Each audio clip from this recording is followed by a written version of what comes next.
Hi everybody.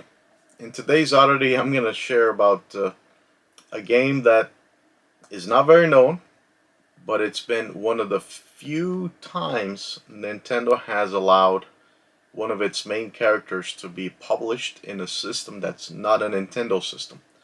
And the game we're talking about is a game that was released on the Philips CDI system back in 1994. We're talking about Hotel Mario.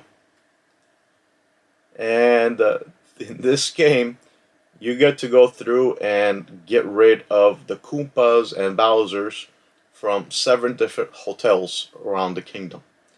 The game mainly consists of going around and closing doors in the hotels so that you can stop the Koopas from coming in or going into the hotel areas. Philips CDI system. Woohoo!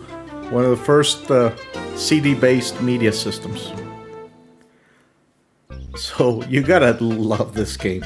It really tried to appeal and take the best advantage of it as it could from the newly introduced CD format with a whopping 700 megabytes capacity.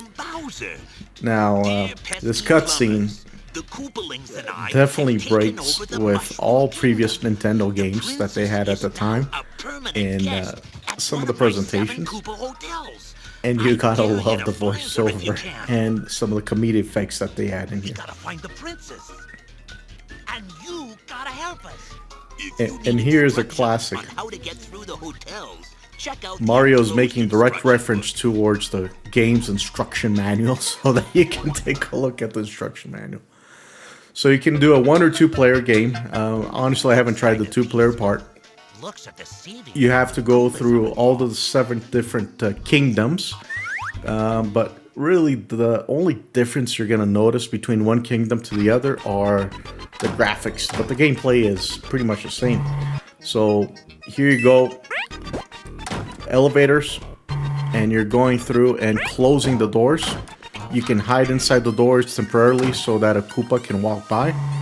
And then other than that, you're stomping the Koopas, grabbing coins, and you ultimately cleared the level by closing all the doors.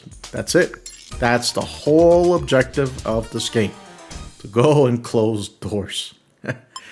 And your rewards, you get cutscenes between every single level. Now, I chose a couple scenes from the game to leave in here because I found the comedic events of the cutscene. I just couldn't resist myself. So here you got Mario climbing up the beanpole to go up to clouds into the Hyatt Regency. I'm sure you captured the innuendos there that they were making about the hotels. So the game offers a little bit non-linear challenge because the elevators don't always coincide as far as a linear going up. Sometimes you have to go up to go down, and some of the bad guys will also open the doors back up that you've already closed. So it can be a little bit tedious to try to get through and close all the doors. Patience is definitely a must in this game. And the controllers are not as tight as you would like it either. And as soon as you finish that, you go on to the next level. Here we go, Mario. Gotta love this. I'm your biggest fan. And you touch the button, and the fan pushes the clouds away. Now, here's the last level of the boss. So after you go through all the 7 kingdoms, you finally get to Bowser's level. And, you know, here you got to do exactly the same thing again. You got to close all the doors while avoiding Bowser's attacks, which include fire and lightning. And there's not much more to this.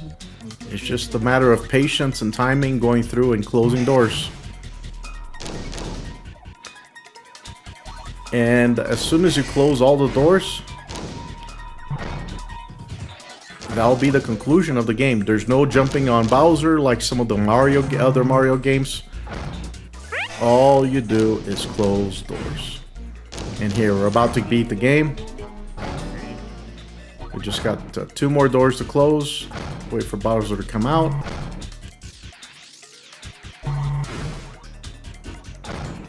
And he opened another door.